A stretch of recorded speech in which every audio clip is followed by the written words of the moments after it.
Hey guys, so today we are going to be making French dip sandwiches. Not only is it really fast to put together, it takes a long time to cook, but it takes very little time to put together. I'm going to be putting it together in our Instapot, so it's just going to be cooking all day. So, well, let's just get started, right? So today is nothing short of amazing in the Pacific Northwest. I'm in Vancouver, Washington, just north of Portland. And I want to get this roast on and in my Instapot so that I can go play outside. So let's do that, all right? So I've got a 4-pound pot roast, and it says bottom round roast. And what I'm gonna do is put some seasoning on it, and I'm gonna broil it in the oven.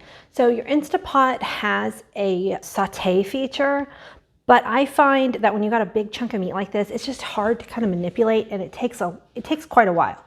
So, oops, if you will put it under the broiler, it will get a nice good golden color to get started, and then put it in the Instapot.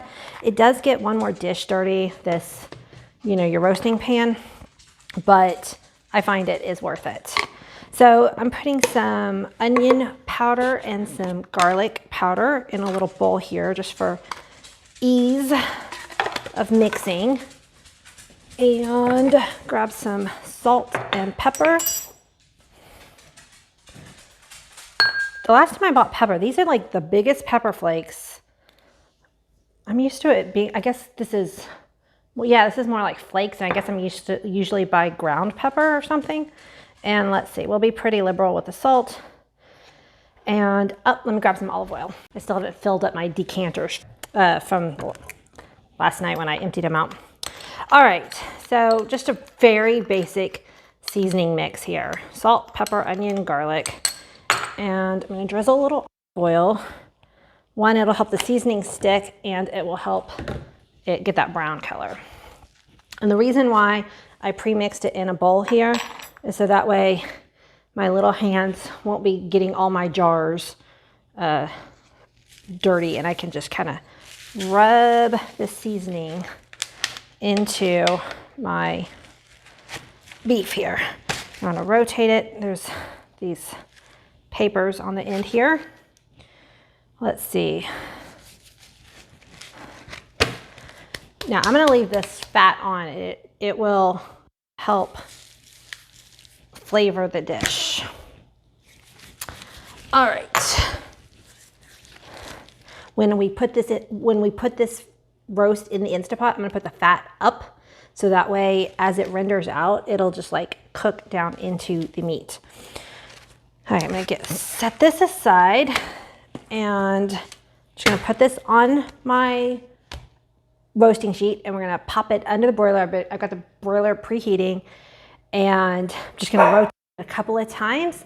And while we're waiting for that to brown, we're gonna get some onions started. So wash my hands. Let's put it in the oven. So I've got my oven rack up pretty high because I want this to be really close to the flame. Actually, I'm gonna turn it this way so it is in line with my flame. I'm gonna clean this up and we'll be right back. I have my Instapot. I'm gonna go ahead and push the saute button and add a little olive oil so that I can get the onions starting to caramelize. Whoa, runaway lid. I'm gonna chop off the ends here, and I'm gonna slice this into moon shapes or half circles. So yeah, I'm just so ready for spring. Spring is, well, summer is my favorite month for sure, but spring is like, okay, summer's almost here. We can get it, we made it. We made it through the rainy, cold Portland winter. So I cannot wait to go. And we've been so busy lately. My daughters are into Taekwondo, so they're in Taekwondo like several nights, every night of the work week. And one of my girls is in physical therapy for a knee injury. And I was going to chiropractic care 3 times a week, and that's finally done. Yay for shoulder mobility. Oh man, shoulder injuries are no fun. Well, no injury is fun, right?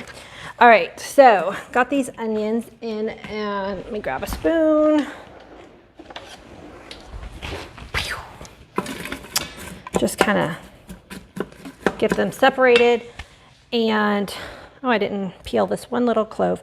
So my garlic cloves are pretty tiny. So I have 1, 2, 3, 4, 5, 6 of them, but depending on the size of your cloves. And I'm not cutting these up. This is gonna cook so long. These garlic cloves and even the onions are just kind of like gonna melt almost into the sauce.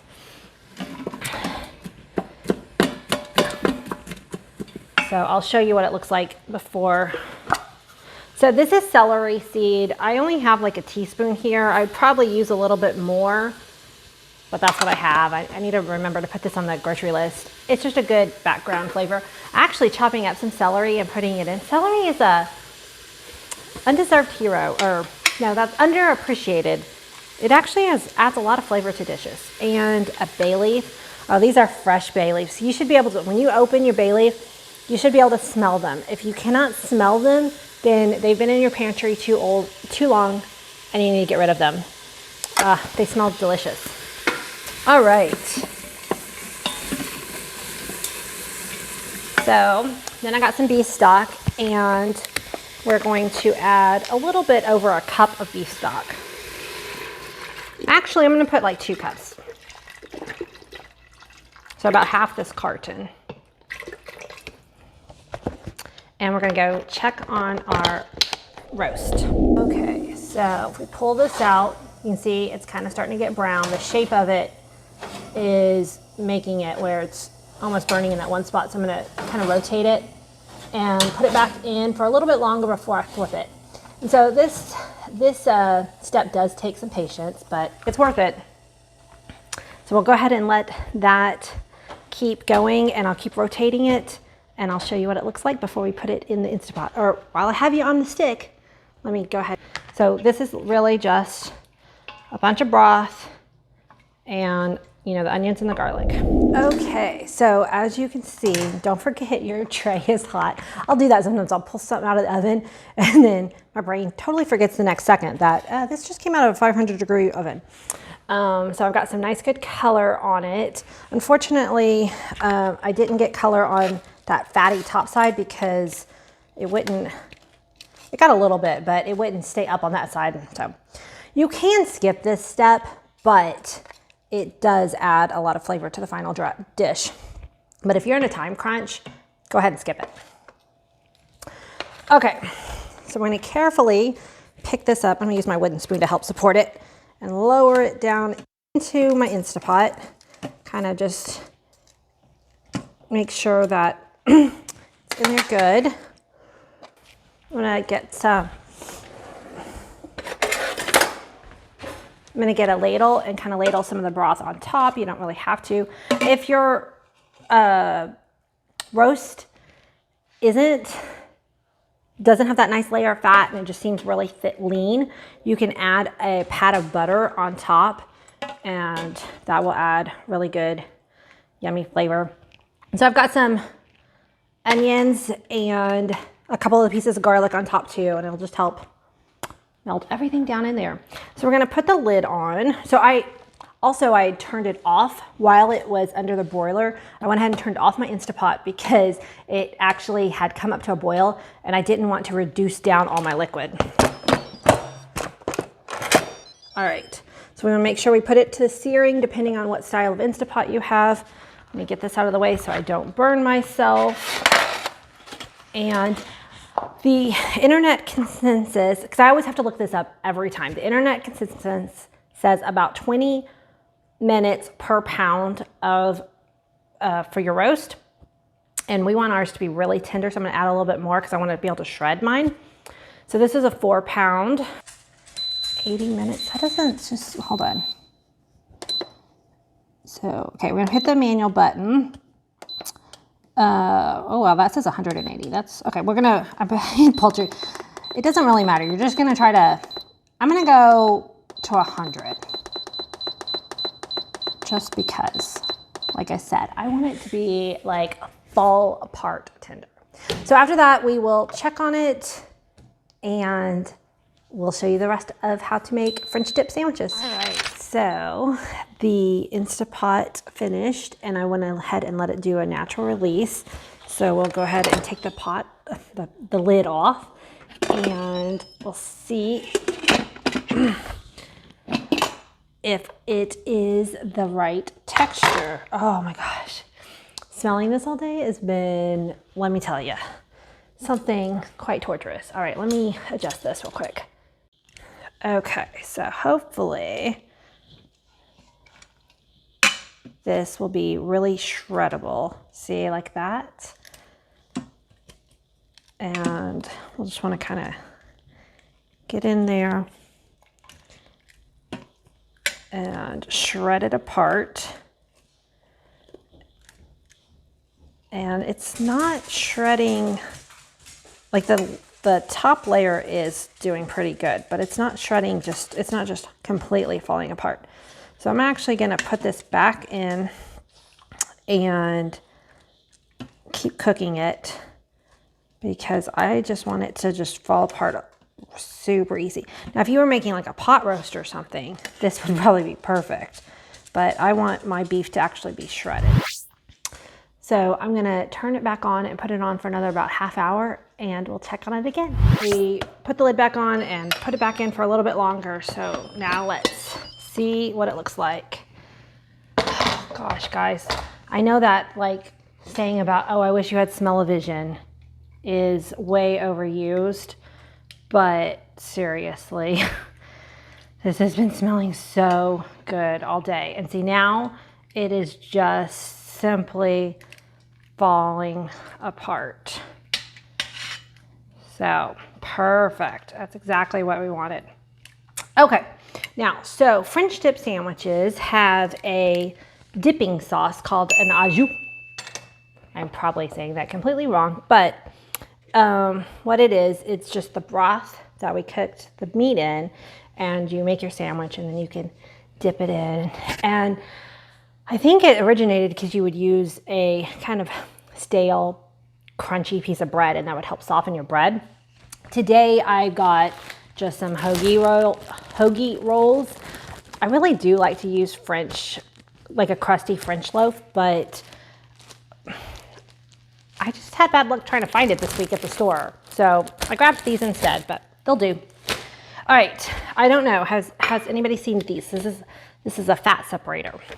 So the way it works is magic. Honestly, I don't know.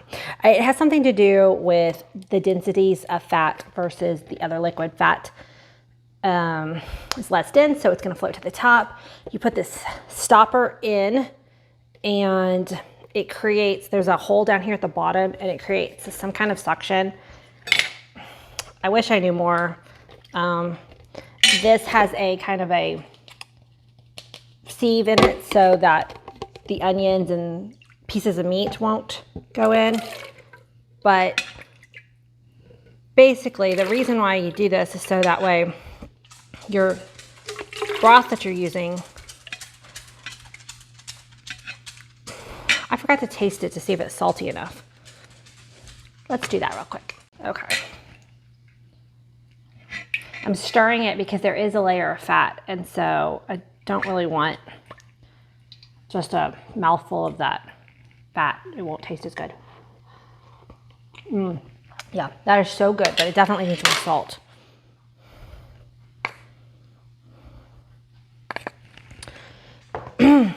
Okay. So now I'm gonna keep filling this up till I get enough for like my husband and I to dip our sandwiches in. My kids are still at Taekwondo. We dropped them off today. They're at a couple different classes. So they're actually gonna eat later than us tonight. All right, one more scoop and we'll be good. So you can see the fat layer actually separating out. So if I let this sit, it'll continue to separate out a bit. Okay, I've got some green beans on the back burner because that's what I'm going to serve this with. All right, let's grab our sandwiches and make our dinner. I'm really hungry right now, so I feel like I'm a little spacey. Bread smells good. Oh man, don't you hate it when it falls apart? We're gonna use it anyway. Oh, these completely were separated. That's weird. All right. My spoon fell in. I'm just having a tough time of it today. All right, so I want, again, the reason why it's good to have like a thick, crusty loaf is because you don't really want your sandwich to get too soggy. So I'm gonna kind of drain it as best as I can. And that way you can control the soggy factor with your dip. And separate it out. Ooh, super, super hot. Oh.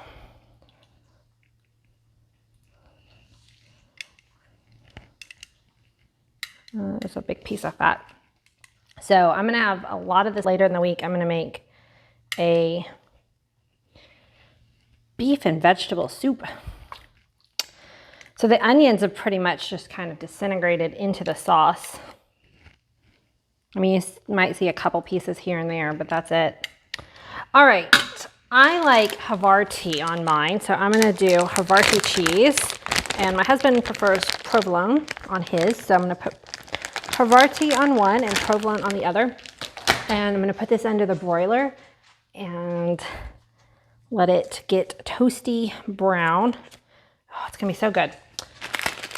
And I will show you a picture at the end like I usually do. In the meantime, I wanna say thank you so much for watching this video. Please take time to give me a thumbs up. And if you really enjoyed it, hit the subscribe button and we'll see you next time.